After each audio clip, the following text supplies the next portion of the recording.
any design mafam jida hai tare customer magi apam hai tare any design je dum sabda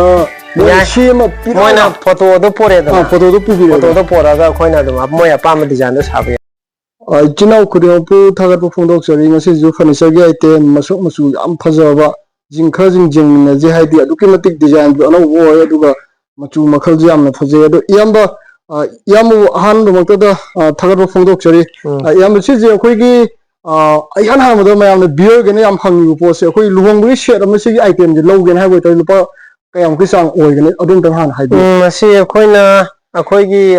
hojik chang khali ba sigi se sigi oina de lupa lakh ani ga lising kunthra tai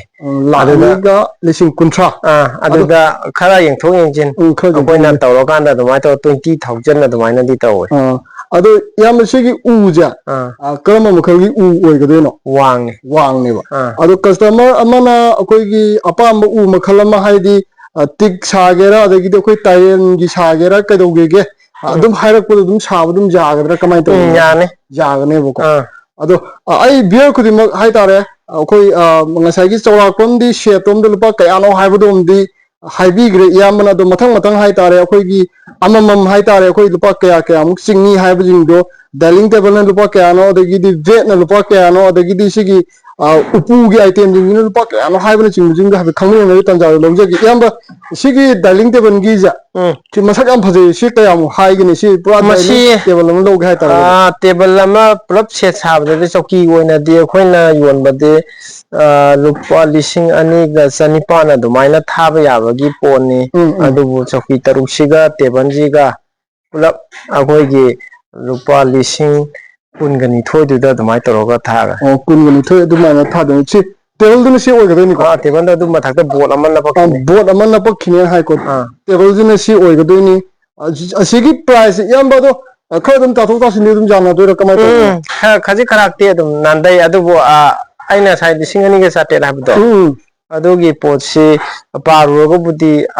amuk 23 je amuk 22 ai hadi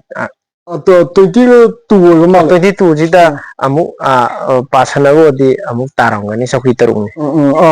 choki taruk ni habi ko sida akoina marak to soi ba yaw je beer khudi mon ngak pi no gi tan jaw do logje ge aduga mathang je kwaidagi masak muchu phajai je khoi bet che sina fit mari ko fit mari je single ne ba sina si single ne si fit mari ne si fit mari ne ba siman tro go le ma je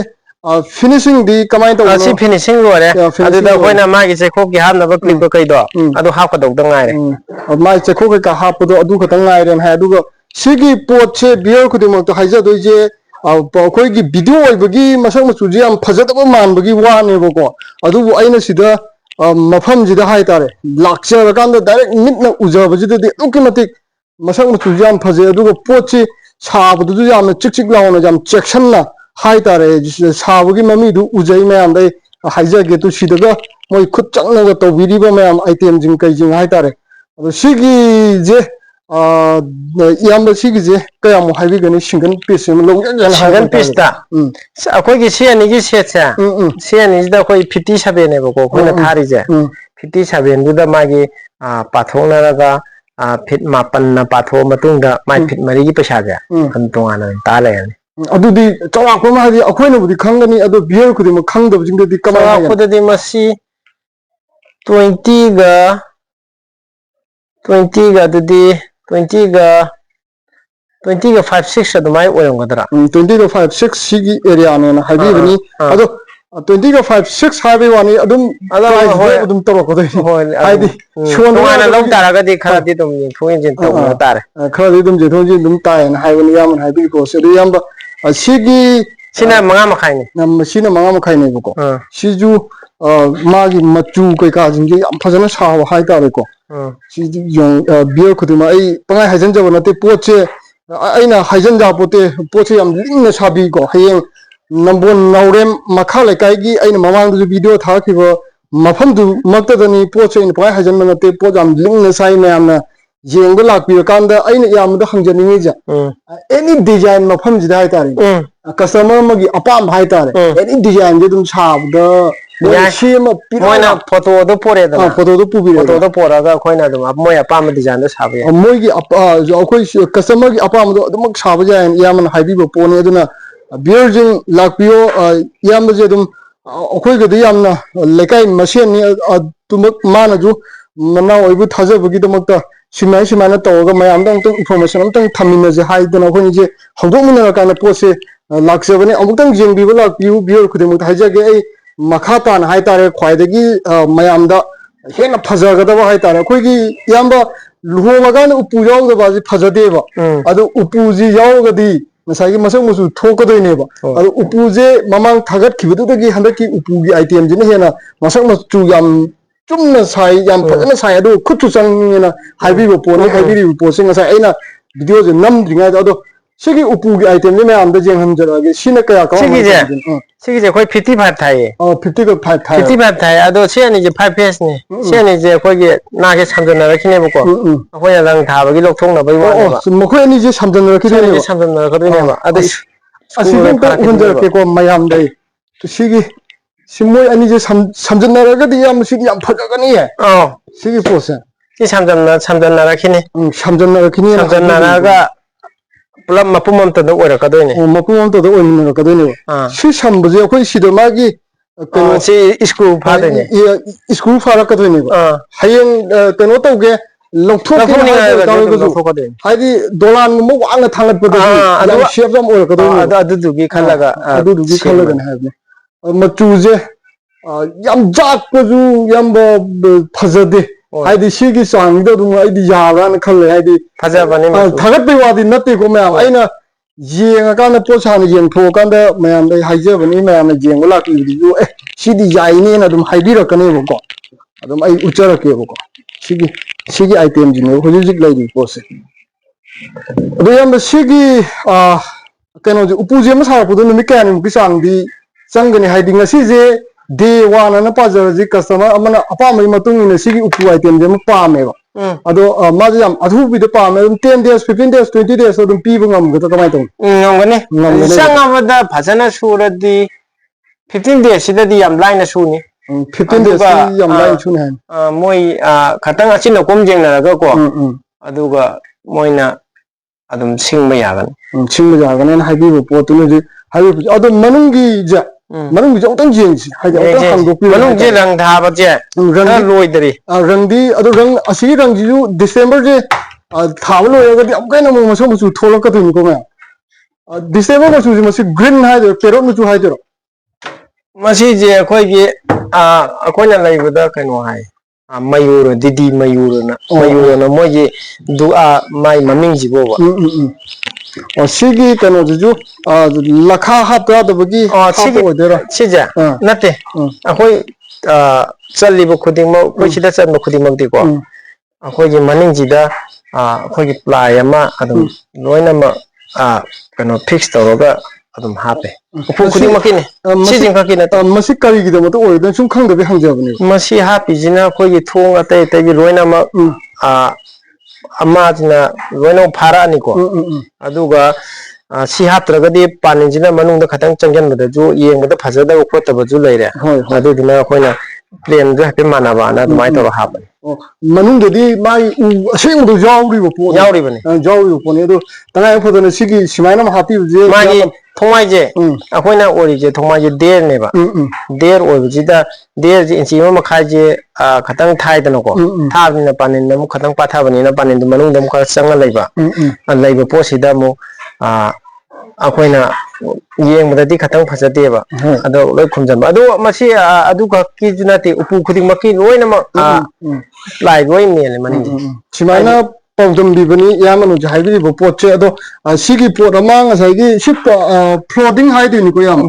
floating की item जे में यामनु सिमाइना ताकपिरो मतुंगदा मथंगी जे अंतंग जेंगजे मथंगे सिगदा लैरिबो पोचे मथंग सिना तब मजु लैरिबो को मांग साइगी शेट की लुपा लाख अमगा मखाई हाय लाख अमगा लिसिंग कुंट्रा हाइबनि को अनिगा अनते लाख अनिगा लिसिंग कुंट्रा हाइबा लाख अनिगा लिसिंग कुंट्रा ना हाइबा पोथुदनि को असिगी उपुजिजु यावगा लैरमिनि को मै हाइदि अंतंग जेंगनि सिना प्राइस सिंगल लोगे हावता दे क्याम कमाय लाकन मजे सिंगल लोगोदा खोइना 40 ga 2 ꯑꯗꯨꯃꯥꯏꯅꯗꯤ ꯊꯥꯕꯅꯦ ꯑꯗꯣ ꯍꯣꯏ ꯍꯧꯖꯤꯛ ꯑꯗꯨꯝ ꯈꯒꯗꯤ ꯑꯗꯨꯝ ꯂꯣꯏꯅꯃꯛ ꯌꯦꯡꯊꯣꯛ ꯈꯒꯗꯤ ꯑꯗꯨꯝ ꯇꯧꯅꯔ ꯂꯣꯏꯔꯦ ꯎꯗꯤ ꯑꯗꯨꯝ ꯍꯧꯖꯤꯛꯀꯤ ꯏꯌꯥꯝꯕꯅ ꯉꯁꯥꯏ ꯍꯥꯏꯕꯤꯈꯤꯕ ꯋꯥꯡꯗꯣ ꯑꯗꯨꯝ ꯑꯣꯏꯗꯣꯏꯅꯤ ꯁꯤꯁꯨ ꯋꯥꯡ ꯁꯤꯁꯨ ꯋꯥꯡꯅꯦꯕ ꯑꯗꯣ ꯏꯌꯥꯝꯕ ꯀꯩꯅꯣ ꯑꯩꯈꯣꯏꯒꯤ ꯀꯁꯇꯃꯔꯁꯤꯡꯒꯤ ꯌꯥꯝꯅ ꯀꯝꯄ꯭ꯂꯦꯟ ꯌꯥꯝ ꯂꯩꯔꯤꯕ ꯄꯣꯠꯁꯦ ꯑꯩꯈꯣꯏ ꯎꯄꯨꯁꯦ ꯂꯧꯈ꯭ꯔꯀꯥꯟꯗ ꯑꯩꯈꯣꯏꯒꯤ ꯊꯣꯡ ꯆꯠꯄꯤ ꯑꯗꯨ ꯇꯧꯋꯤꯒ ꯍꯥꯏꯅꯩꯁꯦ ꯑꯗꯣ ꯏꯌꯥꯝꯕ ꯍꯣꯏꯁꯤꯗꯗꯤ ꯀꯃꯥꯏꯅ ꯇꯧꯕꯤꯒꯦ ꯍꯥꯏꯗꯤ ꯀꯁꯇꯃꯔꯁꯤꯡꯁꯤꯒꯤ ꯑꯄꯥꯝꯕ ꯍꯥꯏꯇꯥꯔꯦꯅꯦꯀꯣ ꯀꯝꯄ꯭ꯂꯦꯟꯗꯤ ꯂꯩꯈꯤꯕ꯭ꯔꯥ ꯀꯃꯥꯏꯅ ꯇꯧꯕꯤ ꯏꯌꯥꯝꯕꯅ ꯍꯧꯖꯤꯛꯃꯛꯀꯤꯗꯤ ꯀꯩꯁꯨ ꯊꯣꯏꯗꯣꯛꯄ ꯂꯩꯇꯕ꯭ꯔꯥ ꯀꯩꯁꯨ ꯈꯜꯂꯦ ꯊꯣꯏꯗꯣꯛꯄ ꯂꯩꯇꯦ ꯇꯧꯕꯗꯤ ꯑꯩꯈꯣꯏꯒꯤꯁꯦ ꯎꯁꯦ ꯆꯣꯠꯂꯒꯗꯤ ꯑꯃꯠꯇ ꯁꯤꯖꯤꯟꯅꯗꯦ ꯍꯣꯏ ꯍꯣꯏ ꯑꯩꯈꯣꯏꯒꯤ ꯎꯁꯦ ꯀꯪꯍꯜꯂꯒ ꯂꯣꯏꯅꯃꯛ ꯊꯝꯃꯀꯥꯟꯗ ꯁꯤꯖꯤꯟꯅꯕꯅꯤ ꯑꯗꯨꯒ ꯑꯩꯈꯣꯏꯒꯤ ꯈꯨꯗꯛꯇ ꯈꯥꯏꯔꯛꯑꯀꯥꯟꯗ ꯈꯨꯗꯛꯇ ꯆꯟꯕꯤ ꯈꯣꯠꯄꯤ ꯇꯧꯕꯗꯣ ꯍꯣꯏ ꯍꯣꯏ ꯑꯗꯨꯃꯛꯇꯤ ꯑꯩꯈꯣꯏ ꯁꯤꯗ ꯑꯗꯨ ꯇꯧꯗꯧ ꯁꯔꯨꯛꯄꯨꯗꯤ ꯑꯣꯔꯗꯔ ꯂꯧꯗꯕꯅ ꯐꯩꯌꯦꯅ ꯇꯧꯗ꯭ꯔꯦ ꯑꯣ ꯍꯥꯏꯗꯤ ꯑꯀꯪꯕ ꯍꯥꯏꯗꯤ ꯑꯀꯪꯕ ꯉꯥꯛꯇꯅꯤ ꯑꯁꯦꯡꯕ ꯎꯄꯨꯗ ꯍꯌꯦꯡ ꯀꯝꯄ꯭ꯂꯦꯟ ꯂꯥꯛꯇꯅꯕ ꯇꯧꯋꯤꯅ ꯍꯥꯏꯕꯅꯤ ꯏꯌꯥꯝꯕꯅ ꯍꯥꯏꯕꯤꯔꯤꯕ ꯄꯣꯠꯁꯦ ꯑꯗꯨꯅ ꯀꯩ ꯍꯥꯏꯇꯥꯔꯦ ꯌꯥꯝꯅ ꯐꯖꯩꯀꯣ ꯃꯌꯥꯝ ꯑꯃꯨꯛꯇꯪ ꯌꯦꯡꯕ ꯂꯥꯛꯄꯤꯅꯕ ꯚꯤꯌꯔ ꯈꯨꯗꯤꯡꯃꯛꯇꯁꯨ ꯑꯩ ꯍꯥꯏꯖꯒꯦ ꯂꯨꯍꯣꯡꯒꯗꯕꯁꯨ ꯂꯩꯅꯔꯝꯒꯅꯤ ꯑꯗꯨꯒ ꯍꯣꯡꯗ꯭ꯔꯤꯕ ꯀꯥꯡꯕꯨꯁꯤꯡꯅꯁꯨ ꯑꯗꯨꯃꯛ ꯇ꯭ꯔꯥꯏ ꯇꯧꯔ ꯌꯦꯡꯁꯤꯟꯕꯗ ꯌꯥꯝ ꯐꯖꯒꯅꯦꯅ ꯑꯩ ꯍꯥꯏꯖꯒꯦ ꯑꯩ ꯑꯗꯒꯤ ꯃꯥꯒꯤ ꯗ꯭ꯔꯦꯁꯤꯡꯒꯤꯅ ꯁꯤꯗ ꯂꯩꯔꯦ ꯗ꯭ꯔꯦꯁꯤꯡ ꯇꯦꯕꯜꯁꯤꯅ ꯗ꯭ꯔꯦꯁꯤꯡ ꯇꯦꯕꯜ ꯍꯥꯏꯔꯛꯑꯦ ꯏꯌꯥꯝꯕꯁꯦ ꯁꯤ ꯗ꯭ꯔꯦꯁꯤꯡ ꯇꯦꯕꯜ ꯗ꯭ꯔꯦꯁꯤꯡ ꯇꯦꯕꯜꯗꯨꯒꯤ ꯃꯁꯛꯇꯨꯅꯤꯗ ꯃꯌꯥꯝꯁꯤꯅ ꯃꯤꯡꯁꯦꯟꯁꯤꯅ ꯑꯩꯈꯣꯏꯒꯤ ꯍꯥꯞꯇꯣꯏꯁꯤꯅ ꯃꯤꯡꯁꯦꯟꯁꯦ ꯍꯥꯞꯇ꯭ꯔꯤꯌꯦ ꯈꯇꯪ ꯃꯤꯡꯁꯦꯟꯁꯦ ꯄꯨꯔꯝꯗꯥꯏꯗ ꯍꯥꯞꯀꯦꯅꯀꯣ ꯍꯌꯦꯡ ꯄꯨꯒꯅꯤ ꯍꯥꯏꯕ ꯀꯩꯅꯣꯝ ꯍꯥꯏꯗꯣꯏ ꯏꯌꯥꯝꯕ ꯁꯤꯁꯦ ꯍꯌꯦꯡ ꯃꯊꯪ ꯍꯌꯦꯡ ꯃꯊꯪ ꯁꯟꯗꯦꯗ ꯄꯨꯒꯗꯣꯏꯅꯦꯅ ꯍꯥꯏꯕꯤꯕꯅꯤ ꯏꯌꯥꯝꯕꯅ ꯍꯥꯏꯁꯦ ꯁꯤ ꯃꯤꯡꯁꯦꯟꯁꯦ ꯍꯥꯞꯆꯤꯜꯂꯀꯥꯟꯗ ꯑꯃꯨꯛ ꯍꯦꯟꯅ ꯃꯁꯛ ꯃꯆꯨ ꯊꯣꯛꯀꯅꯤꯀꯣꯁꯦ ꯍꯥꯏꯗꯤ ꯍꯧꯖꯤꯛ ꯄꯣꯛꯑꯁꯨ ꯌꯥꯝ ꯃꯁꯛ ꯃꯆꯨ ꯊꯣꯛꯑꯁꯤꯅꯗꯤ ꯑꯗꯨꯝ ꯃꯁꯛ ꯃꯆꯨ ꯊꯣꯛꯀꯅꯤ ꯑꯗꯨ ꯏꯌꯥꯝꯕ ꯁꯤꯒꯤ ꯎꯄꯨꯁꯤꯒꯤ ꯄ꯭ꯔꯥꯏꯁ ꯍꯥꯏꯈ꯭ꯔꯕ ꯃꯇꯨꯡꯗ ꯑꯩꯈꯣꯏꯒꯤ ꯁꯤꯒꯤ ꯗ꯭ꯔꯦꯁꯤꯡꯁꯦ ꯗ꯭ꯔꯦꯁꯤꯡꯁꯤ ꯁꯤꯅ ꯄ꯭ꯔꯥꯏꯁ ꯀꯌꯥꯃꯨꯛ ꯀꯃꯥꯏꯅ ꯂꯥꯛꯄꯤꯒꯅꯤ ꯁꯤ ꯗ꯭ꯔꯦꯁꯤꯡꯁꯦ ꯑꯩꯈꯣꯏꯅ ꯂꯤꯁꯤꯡ 13 13 ꯀꯣ ꯎꯗꯤ ꯂꯣꯏꯅꯃꯛ ꯋꯥꯡ ꯉꯥꯛꯇ ꯉꯥꯛꯇꯅꯦ ꯑꯣꯏꯔꯛꯀꯗꯣꯏꯅꯦ ꯋꯥꯡ ꯉꯥꯛꯇꯅꯦ ꯍꯥꯏꯕꯤꯕꯅꯤ ꯏꯌꯥꯝꯕꯅ ꯍꯥꯏꯕꯤꯔꯤ ꯄꯣꯠꯁꯦ ꯁꯤꯁꯨ ꯑꯗꯨꯝ ꯍꯥꯏꯗꯤ ꯂꯨꯍꯣꯡꯕ ꯑꯃꯗ ꯍꯥꯏꯗꯤ ꯑꯩꯈꯣꯏꯒꯤ ꯃꯧꯒꯤꯁꯤꯡꯗ ꯆꯜꯂꯕ ꯏꯆꯦ ꯏꯆꯜꯁꯤꯡꯅ ꯁꯤꯒꯤ ꯄꯣꯠꯁꯤ ꯑꯃ ꯌꯥꯎꯗ꯭ꯔꯒꯗꯤ ꯃꯣꯏꯒꯤ ꯐꯖꯕ ꯌꯧꯗꯦꯅ ꯀꯦꯅꯕ ꯍꯥꯏꯖꯒꯦ ꯈꯣꯠꯅꯕꯁꯦ ꯍꯧꯖꯤꯛꯇꯤ ꯈꯣꯡꯗꯩꯅ ꯀꯣꯛ ꯄꯨꯛꯁꯦ ꯍꯣꯏ ꯍꯣꯏ ꯑꯩꯈꯣꯏꯒꯤ ꯎꯕꯁꯤꯗ ꯂꯣꯏꯅꯃꯛ ꯀꯦꯅꯔꯕꯅꯤꯅ ꯒ꯭ꯔꯥꯁꯁꯤꯁꯨ ꯎꯝ ꯑꯁꯥꯡꯕ ꯑꯣꯏꯅ ꯑꯗꯨꯝ ꯀꯩꯅꯣ ꯇꯧꯔꯦ ꯍꯣꯏ ꯍꯣꯏ ꯏꯌꯥꯝꯕ ꯑꯩ ꯉꯁꯥꯏꯒꯤ ꯈꯪꯖꯗꯕꯅꯦꯕ ꯏꯌꯥꯝꯕꯅ ꯍꯥꯏꯕꯤꯔꯒ ꯈꯪꯉꯦ ꯍꯥꯏꯗꯤ ꯁꯤꯒꯤ ꯀꯣꯛꯇꯒꯤꯅ ꯇꯣꯟꯕ ꯎꯍꯟꯕ ꯍꯥꯏꯕꯁꯦ ꯊꯥꯏꯅꯗꯤ ꯑꯩꯈꯣꯏꯒꯤ ꯇꯧꯗꯦ ꯈ꯭ꯋꯥꯡꯕꯨ ꯃꯥꯅꯦ ꯃꯥꯅꯦ ꯈꯛꯇꯅꯦꯕ ꯌꯦꯡꯒꯦ ꯍꯥꯏꯇꯥꯔꯁꯨ ꯈꯔ ꯂꯥꯞꯊꯣꯛꯑꯀꯥꯟꯗꯒ ꯃꯥꯅꯦ ꯑꯥꯕ ꯎꯍꯟꯕ ꯍꯧꯖꯤꯛꯇꯤ ꯑꯅꯧꯕ ꯗꯤꯖꯥꯏꯟ ꯑꯣꯏꯅ ꯍꯧꯖꯤꯛꯁꯤꯅ ꯈꯣꯡꯗꯒꯤꯅ ꯀꯣꯛ ꯄꯣꯛꯁꯤ ꯂꯣꯏ ꯎꯕꯤꯗ ꯀꯦꯕ ꯈꯣꯠꯄ ꯅꯨꯡꯉꯥꯏꯕꯒꯤ ꯇꯧꯔꯦ ꯑꯁꯤꯒꯤ ꯋꯥꯅ ꯏꯌꯥꯝꯕꯅ ꯍꯥꯏꯕꯤꯔꯤꯕ ꯄꯣꯠꯁꯦ ꯑꯗꯨꯅ ꯚꯤꯌꯔ ꯈꯨꯗꯤꯡꯃꯛ ꯂꯥꯛꯄꯤꯔꯣ ꯌꯦꯡꯕꯤꯔꯣ ꯑꯗꯨꯒ ꯄꯣꯠꯁꯤ ꯀꯃꯥꯏꯅ ꯇꯧꯕꯅꯣꯗꯣ ꯄꯣꯠꯇꯤ ꯍꯥꯏꯖꯟꯕ ꯅꯠꯇꯦ ꯑꯩꯈꯣꯏ ꯚꯤꯌꯔ ꯈꯨꯗꯤꯡꯃꯛ ꯌꯥꯝ ꯂꯤꯡꯅ ꯁꯥꯏꯀꯣ ꯄꯣꯠꯁꯦ ꯄꯣꯠ ꯌꯥꯝ ꯂꯤꯡꯅ ꯁꯥꯏ ꯌꯥꯝ ꯐꯖꯅ ꯁꯥꯏ ꯑꯗꯨꯒ ꯑꯦꯅꯤ ꯗꯤꯖꯥꯏꯟ ꯑꯦꯅꯤ ꯑꯄꯥꯝꯕꯁꯤꯡꯗꯣ ꯍꯥꯏꯕ ꯌꯥꯒꯅꯦꯅ ꯑꯩ ꯏꯌꯥꯝꯕꯁꯤꯡꯅꯁꯨ ꯄꯥꯎꯗꯝꯕꯤꯕꯅꯤ ꯁꯤꯅ ꯀꯃꯥꯏꯅ ꯇꯧꯕꯅꯣ ꯁꯤꯁꯨ ꯑꯄꯨꯟꯕ ꯃꯁꯤꯗꯤ ꯑꯣꯏꯒꯗꯣꯏꯔꯥ ꯆꯟꯁꯤꯜꯂꯒ ꯊꯝꯕꯅꯦ ꯁꯤꯅ ꯄ꯭ꯔꯥꯏꯁ ꯀꯌꯥꯃꯨꯛ ꯀꯃꯥꯏꯅ ꯍꯥꯏꯕꯤꯒꯅꯤ ꯃꯁꯤꯗꯤ ꯑꯩꯈꯣꯏ 32 32 ꯁꯤꯅ ꯑꯇꯣꯞꯄ ꯃꯈꯜ ꯁꯤꯅ ꯑꯣꯏꯒꯗꯣꯏꯔꯥ ꯎꯅꯤꯡꯗꯣ ꯁꯤꯅ ꯎꯅꯤꯡꯗꯧꯒꯤ ꯄꯣꯠꯅꯦꯅ ꯍꯥꯏꯕꯁꯦ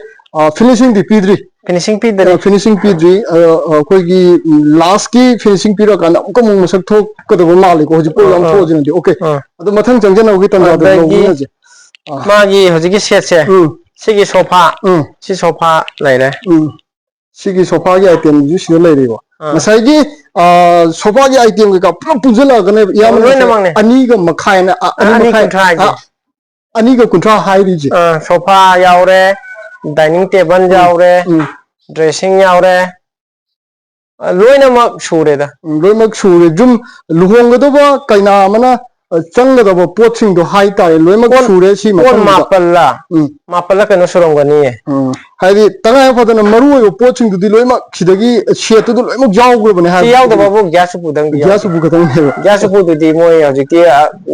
ꯀꯤꯆꯟꯗ ꯑꯦꯇꯦꯁ ꯂꯣꯏ ꯃꯥꯅꯦ ꯇꯧꯅꯔꯕꯅꯤꯅ ꯃꯥꯅꯦ ꯃꯥꯅꯦ ꯑꯗ ꯒ꯭ꯌꯥꯁ ꯎꯄꯨꯗꯤ ꯍꯥꯞꯇ꯭ꯔꯤ ꯎꯄꯨꯒꯤꯗ ꯇꯧꯗꯣꯏꯁꯨꯕꯨꯗꯤ ꯑꯗꯨꯒꯤ ꯀꯤꯠꯆꯟꯗ ꯑꯦꯇꯦꯁ ꯇꯧꯕꯗꯨꯅꯁꯨ ꯈ꯭ꯋꯥꯏ ꯁꯝꯕꯅꯤꯀꯣ ꯍꯥꯏꯗꯤ ꯅꯨꯡꯉꯥꯏꯕꯁꯨ ꯍꯦꯜꯂꯦꯕ ꯑꯗꯨꯅ ꯍꯣꯏ ꯑꯗꯨꯃꯥꯏꯅ ꯂꯣꯏ ꯇꯧꯅꯔꯦ ꯒ꯭ꯌꯥꯁ ꯎꯄꯨꯁꯦ ꯃꯥꯅꯦ ꯍꯧꯖꯤꯛꯇꯤ ꯃꯥꯅꯦ ꯀꯌꯥ ꯌꯥꯝ ꯀꯟꯅ ꯀꯩꯅꯣ ꯇꯧꯅꯗ꯭ꯔꯦ ꯑꯁꯤꯒꯤ ꯋꯥꯍꯩꯗꯨꯅ ꯏꯌꯥꯝꯕꯅ ꯄꯥꯎꯗꯝꯕꯤꯔꯤꯕ ꯄꯣꯠꯁꯦ ꯁꯤꯒꯤ ꯁꯣꯐꯥꯒꯤ ꯑꯥꯏꯇꯦꯝꯁꯤꯅꯤ ꯍꯧꯖꯤꯛ ꯍꯧꯖꯤꯛ ꯂꯩꯔꯤꯕ ꯄꯣꯠꯁꯦ ꯌꯦꯡꯕꯤꯌꯣ ꯕꯤꯌꯔ ꯈꯨꯗꯤꯡꯃꯛ ꯁꯣꯐꯥ ꯍꯥꯏꯇꯥꯔꯦ ꯑꯅꯤꯁꯤꯅꯤ ꯁꯤꯒꯤ ꯁꯤꯗꯁꯨ ꯂꯩꯔꯤꯀꯣ ꯑꯣ ꯑꯅꯤ ꯑꯣꯏꯔꯛꯀꯗꯣꯏꯕ ꯑꯅꯤꯅꯤ ꯑꯣ ꯑꯅꯤꯅꯦꯕ ꯍꯥꯄꯛꯀꯗꯣꯏꯁꯦ ꯑꯩꯗꯤ ꯑꯃꯈꯛꯇ ꯑꯣꯏꯕꯣꯏ ꯅꯤꯡꯉꯨꯔꯦ ꯑꯅꯤꯅꯤ ꯑꯅꯤ ꯁꯤꯒꯤ ꯑꯅꯤꯁꯤꯅꯤꯀꯣ ꯍꯥꯞꯄꯤꯔꯛꯀꯗꯣꯏꯁꯦ ꯊꯦꯡꯛꯌꯨ ꯑꯩ ꯃꯊꯪ ꯑꯃꯨꯛ ꯆꯪꯖꯅꯕ ꯇꯥꯟꯖꯥꯗꯣ ꯂꯧꯖꯒꯦ ꯑꯗꯒꯤ ꯐꯤꯌꯥꯟꯅ ꯁꯤꯁꯦ ꯂꯥꯛꯀꯅꯤ ꯐꯤꯌꯥꯅ ꯁꯤ ꯂꯥꯛꯀꯅꯦꯕ ꯎꯗꯤ ꯏꯌꯥꯝꯕ ꯑꯗꯨꯝ ꯋꯥꯡ ꯉꯥꯛꯇ ꯋꯥꯡ ꯑꯣꯏꯔꯗꯣꯏꯅꯤꯀꯣ ꯉꯥꯛꯇꯅꯦ ꯋꯥꯡ ꯋꯥ ꯉꯥꯛꯇ ꯁꯦꯠ ꯉꯥꯛꯇꯅꯤ ꯁꯥꯔꯤꯅꯤ Sigi fiyanze akoigi kanagumba mana single piece ama lawjage haidi fiyanze tangai khodo jumdu yam daka yam oibo potne adu maje single piece am lawjage ka haidi lupa kayam lakan masi taramukti akoina haibane tara do ada hoi khadi kidan tawajin lay tawna tare nako sini ji yamin haidi pora ji lawna laina kano do de khaga yenthoin jin tawba ji adum hana dagi dum hola e man asumana ni haibiri bo potse ado adagi mage sigi glass table ama yauri e sigi siju akoi siju yaudi ne common room da hapakado ne busi sofa gi mayagi da sida glass amu am hapakine ado glass ubudi asida lay manungda ado haptre mai makhagi kano gaji yam phajana sawa haidare ko si makhagi kai mami haigi yam sija masi je khoina sum kairak hai tare ne khoi maitai londadi ado hujikan di magi design amdi oina ba mo ida ko adum tawne beer kudima aina hajani pose akoigi ka hatare ichi ichan jingda hena dedicate tawjage amadi luhongdaba leiba ichi ichan jingda dedicate tawjaba video na hajage aduga comment section da haitare adum hangbiu adum apamba kaika jing hena khudong chaba lomina jena ai sati gi hajage adugi kano do sina chekho kangan chekho masagi akoigi kano gi phamungi ora kadoni sina kangan chekho kangan chekho ni sigi pochi judum maje mana tongan bo idera masigi upu lay dijina si upu je tongan mane kuira mane masi sahi amma makha ani mya phara mane muki maya suan phare na hai yam si ani mya pha bi customer logi de baira don yam boina sum kaya ta display tongna bu gidam ta jaga masi upu je hoi moina ju lakpo khudimaki mayam amdi yon gane yolebo ko adu ju kaya si kha hek tongan hek ta laibu gumba atai lawthongna garaga adumaina sum thawa adu mai mapu ma tongan bamdi adu kona lakhine adu mapu do ama beers marta jaw pu ja adu sidi kano je na ai moi ni ko sidi kasumta kari si ma tawre si tawre thong hangba ya di haibu pose masi kasul lero moi jidi ya ma pai mina jira ha pedang pai wo yam lumni mayam ongta ai atopa kanu na hapchar ke ko atopa video in hapchar ke tanja ji yara yang masi yodi thoko ya ga yani ai makhagi kanu do ta jeng hanjang de ai kanu to je shuju wa shudum lein si tumai hang thoko do si tong chang na siju phajabane adu magi sel amadi firon sina koliki ne bako ai dum pa me firon hapagi set to di lai to price ka ko bai lai jadu si khoina adum si adum ma kano 32 da ji dum thadok pa yare 32 mamandi hen ga do ne bako helaga to 32 ja ha 32 ki 32 di hekala ga do po ne bako adu bo helaro haidi ma thana sum farak lai ramni na ko asmana haidi ningdawgi mamanda dum thadok khar do ningdawgi mamanda dum thadok kan ha ningdawgi di wang na khaji kharakti henai bako adu ningdaw mamanda sa thadok do thank you ado pure khudimang thagat chari sida jengbiro ai aroi bagi round jong tong uchar ke aduga mamanje khoina starting hawbuji akoigi amaga kaino dagi hawre amaga 45 side dagi hawbuduna ko loimak subida loim subida ama 45 se karamba u makhanda ora kadoni uningdong do oidune uningdong do oidune aduga design jina sidagi kitang design di